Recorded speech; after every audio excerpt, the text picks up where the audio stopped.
और प्रधानमंत्री बनते ही प्रधानमंत्री नरेंद्र मोदी ने 24 घंटे के अंदर ही अन्नदाताओं और गरीबों के लिए बड़े ऐलान कर दिए। पहली कैबिनेट बैठक में जहां प्रधानमंत्री मोदी ने अन्नदाताओं को बड़ी सौगात देते हुए किसान सम्मान निधि की 17वीं किस्त जारी की, जिसके तहत 20,000 करोड़ की सम्मान निधि जारी की गई। इससे देश भर में 9 करोड़ से ज्यादा किसानों फार्मर्स को फायदा होगा। तो वहीं प्रधानमंत्री मोदी ने गरीबों के लिए 3 करोड़ नए घर बनाने का ऐलान भी कर दिया। प्रधानमंत्री आवास योजना के तहत बनने वाले इन घरों में टॉयलेट होंगे, बिजली और एलपीजी कनेक्शन भी बाकायदा होंगे। तो एक बड़ी सौगात प्रधानमंत्री की तरफ से किसानों को दी गई है। गरीबों को प्रधानमंत्री की तरफ से ये एक बड़ा तोहफा दिया गया। जो घर दिए जाएंगे उसमें टॉयलेट होंगे, बिजली कनेक्शन होगा, एलपीजी कनेक्शन भी होगा। तो यानी पूरी सुविधाओं से लैस एक तरह से ये तोहफा होगा गरीबों के लिए। प्रधानमंत्री ने फौरन अपनी सीट पर आते ही ये बड़ा ऐलान कर दिया, ये बड़ी सौगात दी है किसानों को और गरीबों को। और तीसरी बार प्रधानमंत्री पद की शपथ लेने के बाद पीएम मोदी फुल एक्शन में नजर आ रहे हैं। पहली कैबिनेट बैठक में जहां कई अहम फैसले लिए गए, तो वहीं सूत्रों के मुताबिक प्रधानमंत्री मोदी ने अपने तमाम मंत्रियों को सख्त हिदायत भी दी है। मंत्रियों को बेवजह की बयानबाजी से बचने के लिए प्रधानमंत्री की तरफ से कहा गया है। साथ ही साथ जो मिनिस्टर्स हैं उनको अपने मंत्रालय से संबंधित विषयों पर जरूरी हो तब ही बोलने की हिदायत दी गई है। तो वहीं दूसरी तरफ मंत्रियों से समय से मंत्रालय पहुंचने के लिए भी कहा गया, यानी टाइम को पूरी तरह से ध्यान में रखना है, दिमाग में रखना है। प्रधानमंत्री मोदी ने कहा है कि समय से मंत्रालय पहुंचने पर कर्मचारियों पर भी उसका अच्छा असर पड़ेगा। वहीं मंत्रियों को अपने एमओएस को भी फाइल भेजने के लिए कहा गया है। साथ ही साथ मंत्रालय के फैसलों में राज्य मंत्री को भी शामिल करने की हिदायत दी गई है। तो ये तमाम हिदायतें प्रधानमंत्री ने अपने जो मंत्री हैं उनको सलाह दी गई है कि समय से वक्त पर पहुंचे, समय का पालन करें। एमओएस और राज्य मंत्री जो हैं उनके साथ भी जब भी फैसले कोई ले तो उनके साथ जरूर डिस्कशन हो इन पूरे मामलों में।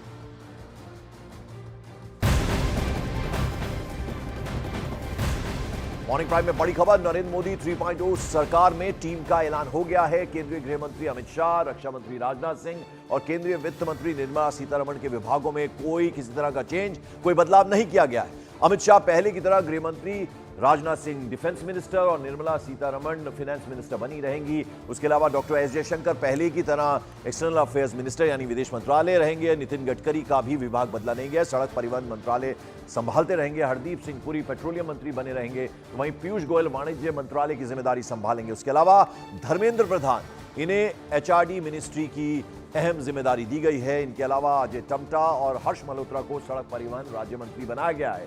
उधर केंद्रीय मंत्री अश्विनी वैष्णव को रेल मंत्रालय के साथ साथ सूचना प्रसारण मंत्रालय यानी आईएनबी का भी प्रभार दिया गया है।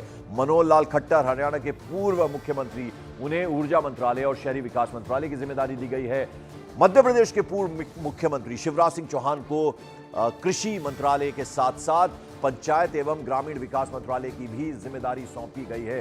तो ये जो बड़े मंत्री हैं, बहुत सारे ऐसे मंत्री हैं जिनका विभाग नहीं बदला गया। जिन जिन विभागों के वो जिम्मेदारी संभाल रहे थे वही विभाग उन्हें दोबारा से मिले, जिनमें अमित शाह, उसके अलावा राजनाथ सिंह, डॉक्टर एस जयशंकर, निर्मला सीतारमण, पीयूष गोयल, इन तमाम मंत्रियों को वही जिम्मेदारी दी गई है जो पहले से इनके पास थी। अश्विनी वैष्णव का भी नाम उसमें शामिल है।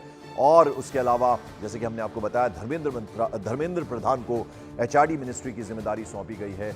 और इसी के साथ साथ तमाम जो मंत्री हैं उनकी तस्वीरें हम आपको दिखा रहे हैं। कौन कौन सी अहम जिम्मेदारी उन मंत्रियों को दी गई है वो हम आपको बता रहे हैं। दूरसंचार मंत्री बनाया गया है ज्योतिरादित्य सिंधिया को।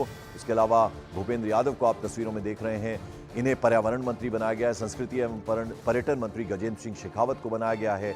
उसके अलावा अन्नपूर्णा देवी को महिला एवं बाल विकास की जिम्मेदारी दी गई है। संसदीय कार्य मंत्री बनाया गया है किरण रिजिजू को। तो ये अहम जो मंत्रालय हैं वो इन मंत्रियों को दिए गए हैं।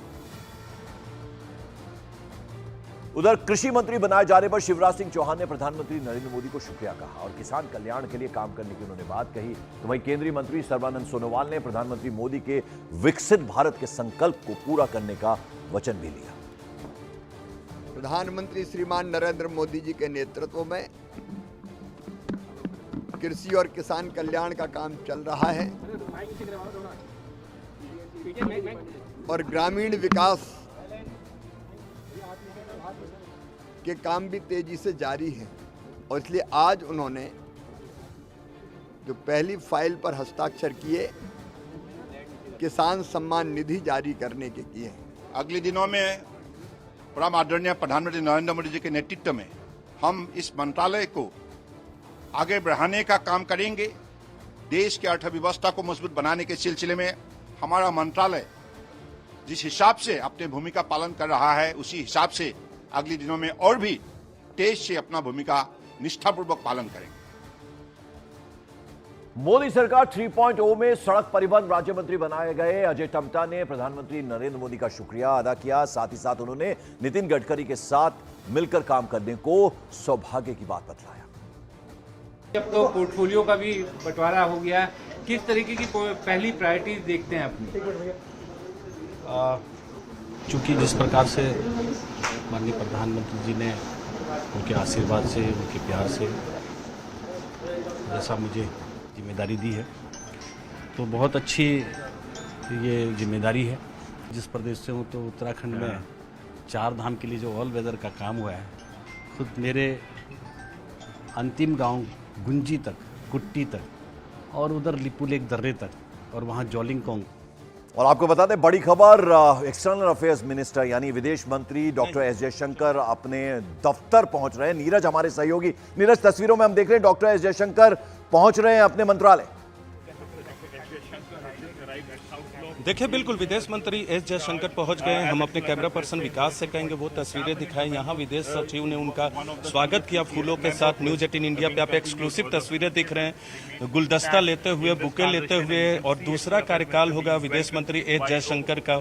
एस जयशंकर के साथ आप विदेश सचिव को देख रहे हैं, फ्रंट से भी और बैक साइड से भी। और आज दूसरी बार ऐसा होगा कि 5 साल के दूसरे कार्यकाल के लिए प्रधानमंत्री नरेंद्र मोदी ने एस जयशंकर को नियुक्त किया। और मंत्रालय के बाहर तमाम अधिकारी मौजूद थे, कुछ कमेंट करना चाहते हैं। What will be your?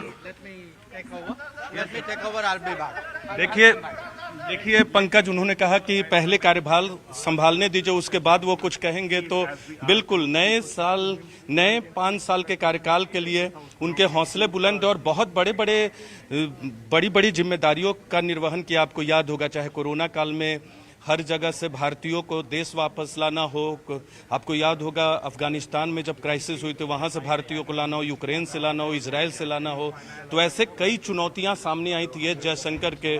और भी इससे बड़ी विदेश मंत्रालय से जुड़ी चुनौतियों का समाधान किया है पिछले 5 साल में प्रधानमंत्री नरेंद्र मोदी के नेतृत्व में। विदेश मंत्रालय का खुद नेतृत्व करते हुए इस 5 साल के कार्यकाल में भी उनकी चुनौतियां होंगी। G7 में प्रधानमंत्री नरेंद्र मोदी 13 जून को जाने वाले हैं, तो वहां भी विदेश मंत्री जाएंगे। और हो सकता है कि G7 के तमाम देशों के राष्ट्राध्यक्षों के साथ प्रधानमंत्री बिल्कुल नीरज, बहुत शुक्रिया। तो ऐसे ही तमाम मंत्री जो आज अपने अपने दफ्तर जाएंगे, न्यूज 18 इंडिया पर हम सबसे पहली तस्वीरें आपको दिखाएंगे। डॉक्टर एस जयशंकर विदेश मंत्री हैं, रिपीट हुए हैं, यानी पहले भी एक्सटर्नल अफेयर्स मिनिस्टर थे और अब वापस वो एक्सटर्नल अफेयर्स मिनिस्टर बनाए गए। तो ये दर्शाता है कि आपने शानदार काम पिछले 5 सालों में किया और एक तरह का रिवॉर्ड है, वापस आपको उसी मंत्रालय की अहम जिम्मेदारी दी गई है। तो विदेश मंत्री डॉक्टर एस जयशंकर अपने ऑफिस पहुंचे हैं कार्यभार संभालने के लिए। ऐसे ही कुछ और मंत्रियों की तस्वीरें भी हम आपको दिखाएंगे। तो केंद्रीय मंत्री बनने के बाद जीतन राम मांझी ने न्यूज 18 इंडिया से खास बातचीत की और मोदी का धन्यवाद करते हुए गरीबों के लिए काम करने की बात उन्होंने कही। बहुत बधाई आपको, पहली बार कैबिनेट मंत्री बने हैं और बड़ी जिम्मेदारी आपको मिली है।